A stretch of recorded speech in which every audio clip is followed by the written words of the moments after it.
Assalamualaikum warahmatullahi wabarakatuh. Belakangan masyarakat masjid sedikit dicemaskan. Beberapa masjid, bahkan ada banyak masjid yang disusupi oleh kelompok Wahabi Salafi Takfiri. Mula-mula kelompok ini mudah sekali membid'ahkan amaliyah yang beda dengan mereka, sampai kemudian pada tingkatan pengkafiran yang tidak satu keyakinan dengan mereka. Bahkan mereka membuat semacam pembelajaran-pembelajaran, cara-cara keberislaman yang bertentangan dengan arus utama keumuman umat muslim yang ada di Indonesia. Misalnya mereka buat semacam pedoman masjid sunnah. Ciri-ciri masjid sunnah itu bagi mereka misalnya nggak ada kunut subuh, nggak ada zikir jahar, nggak ada doa bersama, tidak ada salaman habis sholat dan lain sebagainya. Berarti yang tidak sama dengan maunya mereka bukan sunnah, lalu mereka tabdia', mereka bid'ahkan. Nah, kita mesti mewaspadai kelompok-kelompok sedemikian rupa. Kita belajar di negara-negara muslim yang lain betapa pendapat mayoritas sangat dihormati.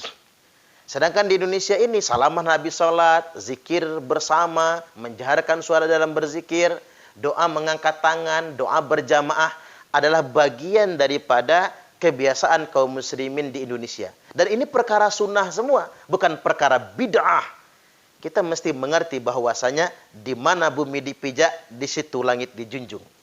Nah, kepada segenap kaum muslimin saudaraku, sebangsa dan setanah air, kita mesti mewaspadai masjid-masjid kita disusupi, dipengaruhi, diwarnai, bahkan dikuasai oleh kelompok Salafi Wahabi Takfiri. Murah-murah mereka jadi dulu tukang sapu halaman masjid. Setelah jadi tukang sapu, mereka kemudian jadi marbot masjid. Setelah mereka berhasil jadi marbot masjid, mereka daftar jadi muadzin di masjid tersebut. Setelah jadi muadzin, mereka dipercaya menjadi khotib. Setelah mereka berkhutbah, mereka dipercaya jadi imam. Setelah mereka jadi imam, mereka dipercaya menjadi takmir masjid. Ketika mereka sudah menguasai, maka ajaran-ajaran Ahlus Sunnah wal Jamaah mereka pinggirkan. Termasuk kiai-kiai, ustadz-ustadz Ahlus Sunnah wal Jamaah mereka pinggirkan. Itu kebiasaan mereka, menguasai masjid-masjid dengan segala cara. Oleh karena itu, demi menyelamatkan amaliyah Ahlus Sunnah wal Jamaah, akidah Ahlus Sunnah wal Jamaah, dan bahkan demi keutuhan bangsa dan negara, kita harus mengantisipasi masjid-masjid kita disusupi dan dikuasai oleh kelompok Wahabi Salafi Takfiri. Mengapa saya kaitkan dengan berbangsa dan bernegara? Karena mereka pun tak segan-segan menolak kehidupan berbangsa dan bernegara. Bahkan mereka tak segan-segan mengharamkan menyanyikan lagu Indonesia Raya. Bahkan tak segan-segan mengatakan Pancasila sebagai tauhid. Oleh karena itu, kita sebagai kaum muslimin, Ahlus Sunnah wal Jamaah, dan bangsa Indonesia pada umumnya, jangan kasih angin segar kepada kelompok-kelompok ekstrim, kelompok Salafi Wahabi Takfiri. Selamat menyaksikan.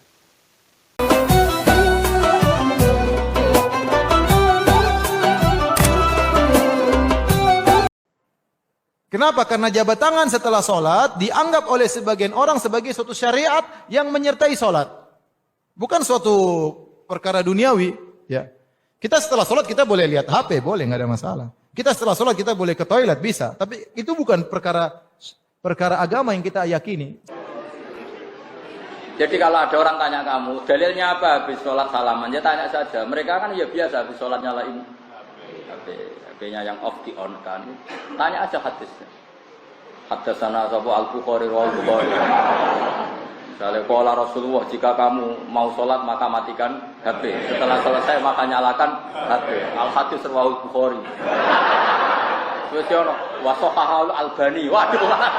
Mengenai sifat sholat Nabi, pertanyaannya antara lain, boleh tidak bersalaman setelah sholat fardu 5 waktu? Kebiasaan ada salaman ya Pak. Di beberapa masjid ada salaman. Kalau ditanyakan bersalaman atau berjabatan tangan usai sholat itu boleh atau tidak, jawabannya boleh. Kalau ditanyakan kembali apakah ada pahala atau tidak, ya jawabannya ada pahalanya. Jangan ikut-ikutan kelompok salafi aliran Salafi, ngakunya Salafi ya Pak, atau kelompok Wahabi yang mengatakan salaman habis sholat bid'ah. Mereka itu payah juga ya Pak, berfatwa itu tanpa kaidah, semau-mau berfatwa. Ini perlu diluruskan. Loh, mengapa tidak boleh dihukumi bid'ah bersalaman habis sholat itu? Karena hukum berjabat tangan atau bersalaman itu sendiri sunnah, hukum asalnya sunnah mutlak. Jadi sesuatu yang hukum asalnya sunnah, ketika dilarang harus ada alasan khusus, nas yang melarangnya. Nah, saya ambil contoh, yang dilarang itu salaman di dalam sholat. Nah, itu dilarang. Misalnya imam lagi membaca Fatihah, makmum baru datang di samping kita, lalu kita ajak salaman, apa kabar? Nah, itu yang salah, membatalkan sholat. Karena mengapa? Berbicara dengan satu huruf atau dua huruf saja itu membatalkan sholat. Dua huruf atau satu huruf saja itu membatalkan sholat. Karena ada orang-orang Salafi Wahabi itu punya kaidah begini, kalau salaman habis sholat bid'ah, tapi kalau habis sholat membuka HP nggak apa-apa, boleh. Kan bingung ya Pak. Itu namanya fatwa mencela-menceli namanya. Itu terang betul. Kalau kata dia, kalau habis sholat membuka HP boleh, habis sholat kemudian ke WC boleh, habis sholat ngobrol boleh, tapi kalau habis sholat bersalaman nggak boleh. Padahal sebetulnya hukum asal bersalaman itu sunnah. Hukum asal membuka HP mubah. Lalu bagaimana dia bisa memfatwakan sedemikian rupa? Baik, saya bacakan dulu nas terkait dengan bersalaman. Nabi sallallahu alaihi wasallam bersabda, "Ma min muslimaini yaltaqiyani fayatasafahani." Tidaklah mim muslimain, dua orang muslim, yaltaqiyan, dua-duanya berjumpa, fayatasafahan, dua-duanya saling berjabatan tangan, saling berjabatan tangan. Apalagi sekarang kan bukan lagi pandemi ya Pak, kan boleh jabatan tangan, saling berjabatan tangan. Maka illa ghufira lahuma, kecuali karena jabatan tangan itu diampuni dosa-dosa keduanya qabla ayyatafarraqa, sebelum keduanya berpisah. Makanya kalau bisa jabatan tangan itu jangan buru-buru. Jabatan tangan itu agak lama digenggam. Tapi jangan jahil Pak, diurek-urek telapaknya, jangan. Itu namanya jahil. Ada juga yang salam itu cepat banget kan, begitu nyodot langsung ditarik. Saya ketemu beberapa orang Pak, kalau dia ajak salaman, saudara langsung tarik. Walaupun saya nggak musuudzon, mungkin ada maksud tersendiri. Barangkali dia punya ilmu, takut ilmunya keisap sama saya. Kalau kelamaan kan keisap ilmunya sama saya, takut kesedot barangkali. Nah, itu pelit itu namanya. Gimana dosanya mau diampuni? Wong baru disodor udah ditarik lagi. Jadi berjabatan tangan itu hukum asalnya sunnah.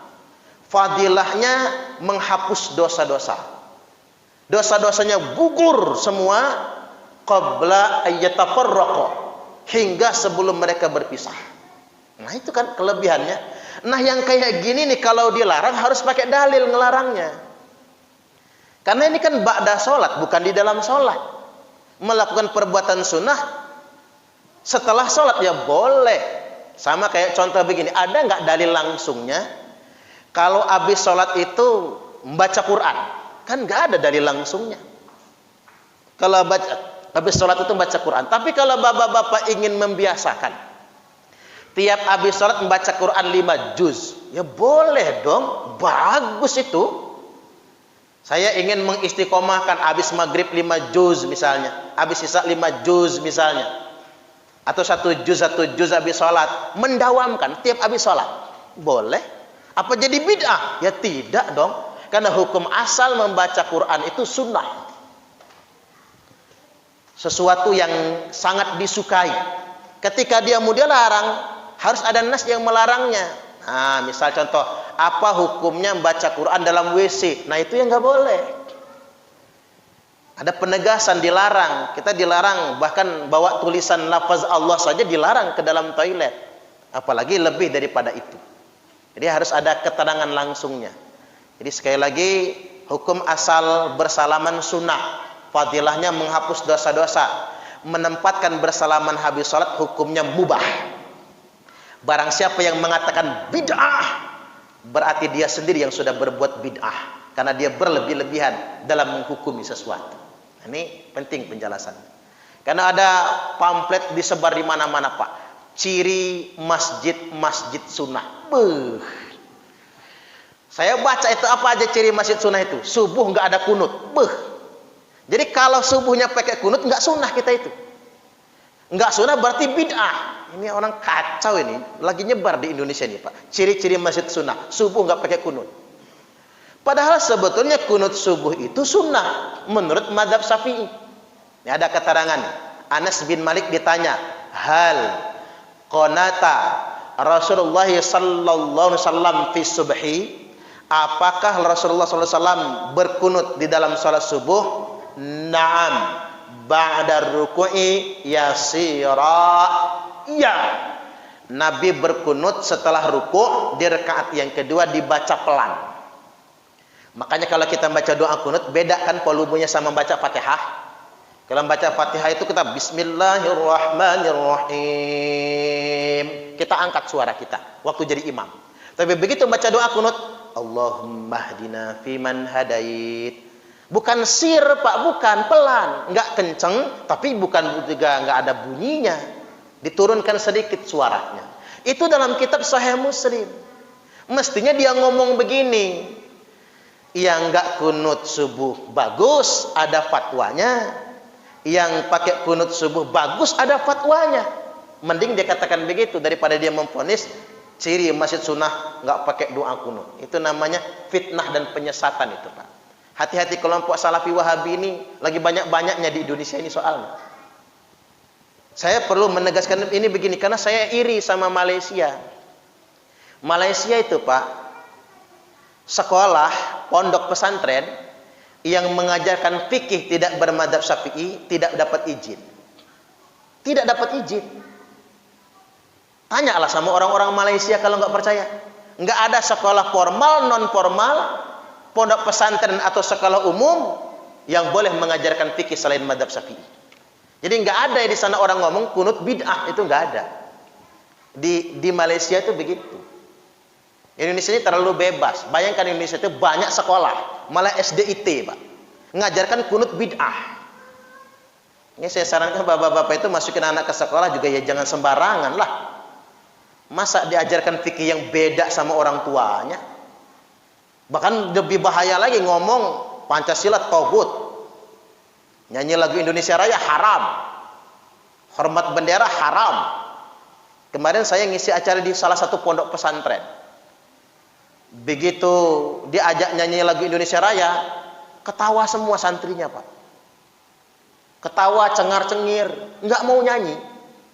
Cuma satu atau dua orang saja yang mau. Karena ternyata selama ini mereka didoktrin. Nyanyi lagu Indonesia Raya itu haram. Astagfirullahalazim. Hati itu masukin anak ke pondok.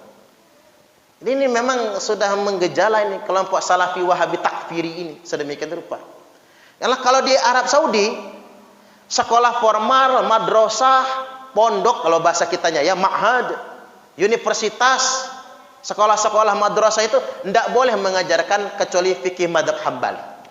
Madzhab Syafi'i aja nggak boleh. Kayak pengajian di masjid begini nih, nggak boleh ngajar fikih selain madzhab Hambali. Ya kita maklum, karena mengapa? Di sana madzhab resminya madzhab Hambali, Imam Ahmad bin Hanbal. Jajal jenengan masuk Masjid Nabawi, buka kitab madzhab Syafi'i, langsung ditangkap. Nggak boleh. Pengajar di masjid harus bermadzhab Hambali semua. Begitu dia. Baru boleh kalau di rumah. Makanya ulama-ulama madzhab Syafi'i di Mekah Al-Mukarramah kalau ngadain kajian di rumah, tidak boleh di sekolah, tidak boleh di universitas, tidak boleh di masjid. Oke begini, Indonesia negara demokrasi, Ustaz, bebas. Oke bebas, tapi mohon yang selain madhab Syafi'i jangan membid'ah-bid'ahkan amaliyah madhab Syafi'i. Ini kurang ajar namanya, Pak. Ini namanya ngelunjak, namanya tuman kata orang Jawa. Pada saya orang Jawa sama orang Sumatera sama ngomong tuman itu, Pak. Tuman ini namanya. Mereka dikasih angin suruh ngajar, tapi nyalah-nyalahkan amaliyah kita. Itu tidak boleh itu, sedemikian rupa. Jadi balik lagi saya ingin tegaskan, mereka mengatakan masjid sunnah itu tidak ada kunut subuh. Yang pakai kunut sunnah, yang nggak pakai kunut sunnah itu yang benar ucapannya. Terus yang berikutnya, nggak ada salaman Nabi sholat. Padahal kita ada penjelasannya kan. Yang berikutnya mereka mengatakan ciri masjid sunnah itu tidak ada kaligrafinya. Ini maksudnya nggak ada kaligrafi ya, nggak ada kaligrafi. Oh ada, nggak ada kaligrafinya. Enggak. Mereka tuh coba masuk Masjidil Haram, masuk Masjid Nabawi penuh sama kaligrafi. Terus mereka mengatakan Masjidil Haram bid'ah gitu, atau Masjid Nabawi bid'ah gitu. Saya juga bingung itu kan, kiswah Ka'bah gitu kan, ada kaligrafinya. Jadi makanya kalau masjid mereka itu Pak polos gitu, nggak ada kaligrafi kayak kita ini. Padahal hal-hal yang begini kan mubah-mubah saja, karena membuat kita mengingat Allah Ta'ala. Ketika kita membacanya jadi sunnah. Kemudian yang berikutnya mereka mengatakan masjid sunnah itu tidak ada zikir bersama habis sholat. Nah ini saya perlu tegaskan, kita jangan malu-malu Pak. Zikir bersama habis sholat itu, menjaharkan zikir, itu sunnah. Itulah amaliyah Nabi. An-narf as-sauti bid-dzikri hina yang sarifun nasu minal maktubat kana ala ahdin Nabi sallallahu alaihi wasallam. Sesungguhnya mengeraskan suara untuk berzikir ketika orang-orang selesai dari mengerjakan salat fardhu 5 waktu, itu sudah dikerjakan sejak zaman Nabi sallallahu alaihi wasallam. Makanya kalau kata Ibnu Taimiyah, ada sunnah Nabi yang dulu dibiasakan Nabi tapi sudah ditinggalkan di Masjidil Haram. Apa itu? Mengeraskan zikir setelah sholat. Itu bukan cuma sholat maghrib, 5 waktu sholat menjaharkan zikir. Kan Sahih Bukhari 841, Sahih Muslim 583, Sahih muttafaqun alaih. Emang sih kalau bapak-bapak mau membedakan mana masjid ahlu sunnah sama madhab salafi, kalau masjid ahlu sunnah zikiran Nabi sholat, kalau masjid salafi meneng-meneng bar sholat. Itu bedanya. Tapi oke deh, mau zikirnya jahar bagus, zikirnya masing-masing bagus. Yang nggak bagus, yang Allahumma lantas jalan, habis sholat nggak zikir lagi, kurang bagus. Cuman jangan bid'ahkan menjaharkan zikir habis sholat, itu sunnah. Ini banyak betul orang-orang yang menurut saya arogan ini Pak. Padahal yang namanya madhab Syafi'i di Indonesia, Syafi'iyah ini mayoritas. Nah yang mayoritas ini nggak boleh malu-malu, tampil apa adanya. Takut dibid'ahkan orang begitu. Saya kadang-kadang aneh sendiri. Kelompok-kelompok salafi itu mereka tuh ngaku salafi ya Pak. Padahal mereka tidak ikut salafi. Yang namanya salafi itu kan salafus sholih. Para sahabat, para tabi'in dan tabi'ut tabi'in, itu kan yang disebut salafus sholih itu. Loh tabi'ut tabi'in itu siapa? Udah jelas kan hitungannya. Ulama tabi'in sampai tabi'ut tabi'in itu Imam Hanafi, Imam Malik, Imam Syafi'i, Imam Hambali. Makanya kalau kita kunut subuh, kita salafi, berarti kan pengikut salafi. Kalau kita zikir jahar, kita ini salafi. Kalau kita salaman, kita salafi. Imam Bukhari, Imam Muslim, itu jelas semua. Ulama tabi'ut tabi'in, itu yang kita ikuti. Loh mereka ikut siapa? Jadi salafi itu ngaku-ngaku salafi, padahal mereka tidak ikut salafi. Yang diikuti siapa? Bukan salafi Pak, yang diikuti mereka tuh Al-Albani. Nah, Al-Albani itu kan baru meninggal tahun 1999. Saya ambil contoh begini. Kelompok Salafi itu membid'ahkan doa bersama habis sholat. Doa itu jangan bersama, sendiri-sendiri aja. Ngelunjak emang orang-orang Salafi itu, Pak. Doa itu sendiri-sendiri aja. Doa bersama itu nggak ada manfaatnya, nggak nyampe kata mereka. Orang kan kita punya keinginan masing-masing. Ya kalau pengen punya keinginan masing-masing ya minta lagi dong, tinggal ngangkat tangan ini aja. Dan mereka membid'ah-bid'ahkan dengan fatwa Syekh Al-Albani. Baik, saya kutipkan beberapa nas terkait. Jadi boleh dong, kebiasaan di masjid-masjid NU, kiainya ngimami sholat, habis ngimami sholat zikir bareng, wiridan, lalu doa dipimpin oleh imam, itu bagus itu. Karena ada keterangan begini. La yajtami'u mal'un fayad'u ba'duhum. Tidaklah berdoa sekelompok orang, malaun. Fayad'u ba'duhum, berdoa sebagian mereka. Yu'amminu sa'iruhum, mengaminkan semua mereka. Berarti kan ada imam, ada yang mengimami. Wa yu'amminu sa'iruhum, semua jamaah mengaminkannya, semua makmum mengaminkannya. Illa ajabahumullah, kecuali pasti doa mereka akan dikabulkan oleh Allah. Ini tercantum dalam kitab Mustadrak Al-Hakim dan disahihkan menurut syarat sahihnya Imam Bukhari dan Imam Muslim. Jadi doa secara berjamaah itu lebih dekat untuk dikabulkan oleh Allah Ta'ala. Oke. Hadis yang kedua, la yajtami'u qaumun, tidaklah berdoa suatu kaum, qaumun muslimun, yakni kaum muslimin, fayad'u ba'duhum, berdoa, ada yang mengimami sebagian dari mereka, yu'amminu ba'duhum, lalu mengaminkan yang lainnya, atau sa'iruhum, semua jamaah mengaminkannya, illastajaballahu du'aahum, kecuali pasti Allah akan kabulkan doa mereka. Tuh kan, doa bareng-bareng itu lebih dekat untuk dikabulkan. Sekaligus juga ngajarin makmum loh Pak. Ngajarin makmum. Kan zikir bareng, doa bareng itu kan ada yang nggak hafal zikir kan? Pernah dulu saya ceritakan, ada bapak-bapak mau naik haji, kursus sama saya, beberapa kalimat zikirnya itu. Saya begini ngomong, Pak, ini nggak usah diajarin ya, kalau yang ini kan sudah hafal. Astaghfirullahalazim alladzi la ilaha illa huwal hayyul qayyum wa atubu ilaih. La ilaha illallah wahdahu la syarikalah, lahul mulku wa lahul hamdu yuhyi wa yumitu wa huwa ala kulli syai'in qadir. Belum hafal kata dia. Saya jadi nanya begini, Pak, Bapak nggak pernah ke masjid, kata saya. Waduh, jangan ngomong gitu, geh, kata dia. 10 tahun saya nggak pernah tinggal ke masjid, 5 waktu. Enggak, kok nggak hafal, kata saya.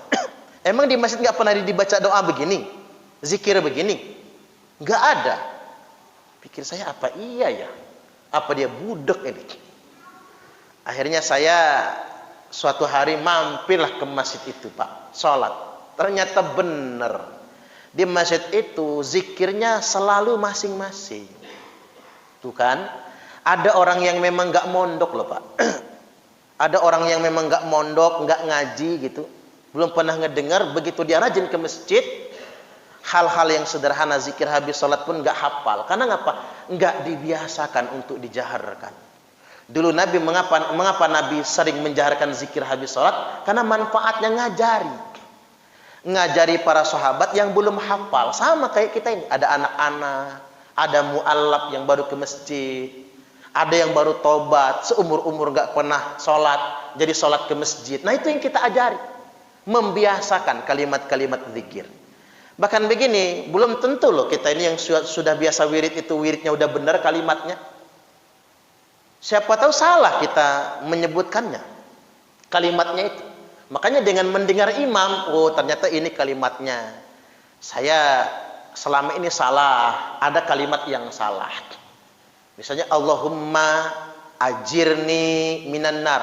Ada yang bacanya pakai huruf zai loh Pak. Allahumma azirni. Ada yang memakai sedemikian rupa. Nah, dengan dibiasakan di masjid, kita jadi paham itu semua. Saya balik lagi, kelompok-kelompok salafi juga, saya herannya mengapa mereka tuh kalau doa nggak mengangkat tangan. Saya juga heran, doa nggak ngangkat tangan. Coba perhatikan mereka tuh kalau doa, pasti tangannya ke bawah kan? Nggak pernah mau ngangkat tangan. Mereka itu. Padahal mereka ngaku salafi. Padahal yang namanya ulama salafi, Imam Hanafi, Imam Malik, Imam Asy-Syafi'i, Imam Hambali, 4 mazhab sepakat. Sunnah hukumnya kalau berdoa ngangkat tangan. Memang mereka ini bukan salafi Pak, ngaku-ngaku salafi. Coba perhatiin, tangannya ke bawah. Ngaku-ngaku salafi saja. Karena mereka tuh gagal paham. Itulah mengapa kalau memahami fikih itu jangan langsung Quran hadis. Setidak-tidaknya Quran ada tafsirnya, hadis ada sarahnya. Nah mereka tuh nggak baca sarah hadis. Mereka tuh pakai hadisnya begini nih Pak. Dalil yang mereka pakai itu begini. Kana Nabiyyu sallallahu alaihi wasallam la yarfa'u yadaihi fi syai'in min du'aihi illa fil istisqa. Nabi itu tidak mengangkat tangannya pada sesuatu dari doanya kecuali doa minta hujan saja. Langsung mereka vonis bid'ah doa ngangkat tangan. Subhanallah, ini namanya kacau beliau namanya Pak. Nggak boleh langsung berfatwa dari Quran dan hadis itu. Padahal hadis ini kan begini. Selanjutnya, wa innahu yarfa'u hatta yura bayadu ibtaih. Nabi itu ngangkat tangannya kalau doa minta hujan sampai tinggi-tinggi, hatta yura sampai kelihatan bayadu ibtaih, putih ketiaknya. Kan tangan baju orang zaman dulu kan nggak kayak kita Pak, begini kan, sudah menghemat bahan. Orang zaman dulu bajunya kan terlalu banyak bahan. Jadi kalau ngangkat tangan turun kan, turun ke bawah. Begitu terlalu tinggi, keleknya kelihatan. Disitulah kita paham, kelek Nabi warnanya putih. Kalau ketek kita agak kehitam-hitaman Pak, karena sudah terkontaminasi kulat soalnya. Kalau Nabi itu kan badannya bersih. Begitu. Coba baca semua kitab sarahnya. Sarah Sahih Bukhari, sarah Sahih Muslim. Semua ulama menegaskan apa? Yang dimaksud hadis itu Nabi tidak pernah mengangkat tangannya secara berlebihan sampai kelihatan putih ketiaknya kecuali doa minta hujan saja. Adapun doa mengangkat tangan biasa hukumnya sunnah. Nah inilah gagal pahamnya kelompok salafi wahabi.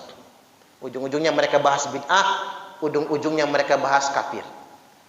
Saya ingin tegaskan tidak ada satupun ulama salafi yang mengatakan bid'ah ngangkat tangan dalam berdoa.